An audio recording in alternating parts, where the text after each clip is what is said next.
Well, hi there, and welcome to our Sunday hymn time this time round. I've got a song that goes back quite a long ways, but it came to my mind recently. Just the other day, actually, I was listening to the CBC, and they were interviewing a woman there by the name of Leigh Stein. And Leigh had written an article for the New York Times, and it was called The Empty Religions of Instagram. And the subtitle was, How Did Influencers Become Our Moral Authorities? And she was talking about, these people that all kinds, by the millions, people are following these certain online influencers, self-help people, positive speaking people. And Leigh was saying she was finding that so many of these self-help gurus were, well, frankly, causing her to become just a little more selfish, just thinking about herself. And she said there was an emptiness in that. She couldn't quite put her finger on it, but one day, not all that long ago, a friend invited her to come and join her at her online church service on Zoom. Well, Leigh thought at first, gee, I wish I had something else to do that day. But anyway, she tuned in. And, she said she felt some kind of a connection way down deep inside. And it happened when people just started sharing with one another, asking each other if they would pray for them. Someone would say, I've got a job interview coming up, and I'd really like to get this one. Would you ask the Lord to help me with this? Or I've got some tests. I'm waiting for the results to come back from the doctor. Would you just pray that all would go well? And she said, we just sat there quietly praying for each other. And for several days, she carried the images of these people that she'd seen on those little boxes on Zoom. She carried those people around with her in her heart and in her mind. Couldn't stop thinking about them. And she was wondering, are we missing something in, our current society's abandonment of, for want of a better word, religion or religious practices? Those church groups, maybe even from your past, people who have wrestled with the big questions of life, wrestled with them for thousands of years, like, why are we here? Where are we going? Questions that, we're pretty much encouraged to ignore here in our day and age. It sounded to me like Leigh was on somewhat of a search, and I really hope she finds, she was actually on a search for God, and she kind of admitted that too. Hey, maybe you've wondered, I don't know, why are you here? Where are you going, right?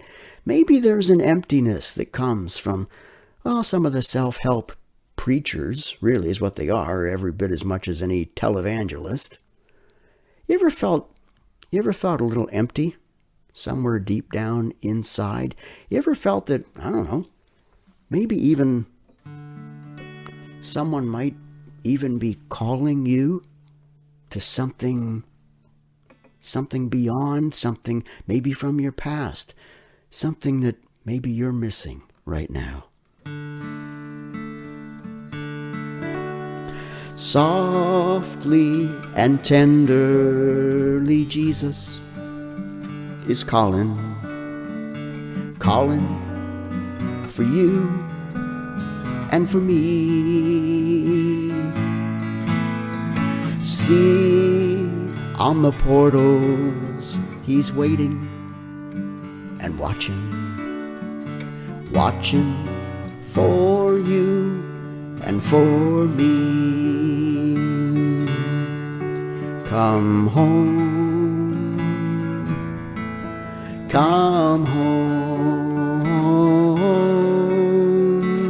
you who are weary, come home. Earnestly, tenderly, Jesus is calling, oh sinner, come home. Oh, for the wonderful love he has promised for you and for me. And though we have sinned, he has mercy and pardon for you and for me. Come home, come home, ye who are weary, come home. Earnestly, tenderly, Jesus is calling, oh sinner, come home. So why should we tarry when Jesus is pleading for you and for me? And why should we linger and heed not his mercies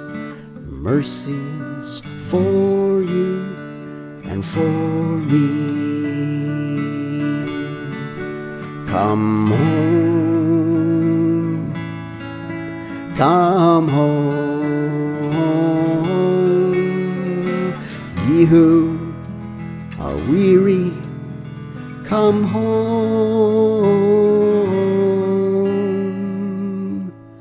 Earnestly, tenderly, Jesus is calling, oh sinner, come home. Softly and tenderly, Jesus is calling. You know, that hymn was actually written by a man who wrote some popular romantic songs of his day. Well, we're talking the 1800s. Probably not anything that you would remember as far as a hit. But also, too, there's a love that God has for us. It's a romance, I guess you could call it. Hey, I want to just leave you with just a verse here from actually the book of Revelation, chapter 3. Now, some of you know the background of this verse.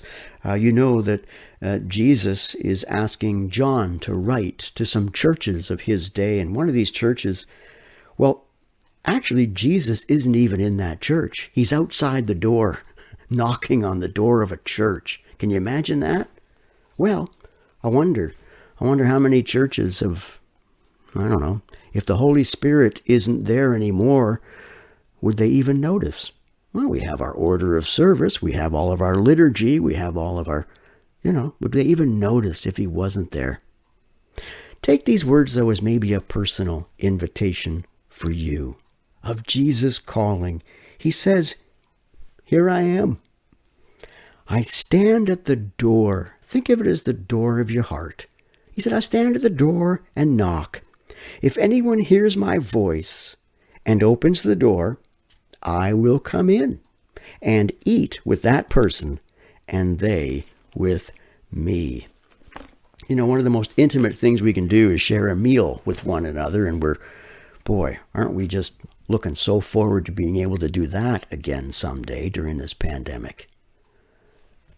But if you want the intimacy of God, if you want to just open the door of your heart, if you've been thinking to yourself, currently right now there's an emptiness inside me, I'd like it filled. Well, he says, I'm standing out here at the door. You got to open it. Open the door of your heart, softly and tenderly. Jesus just might be calling somebody watching this right now. Maybe calling you. Hey, God bless you on this Sunday.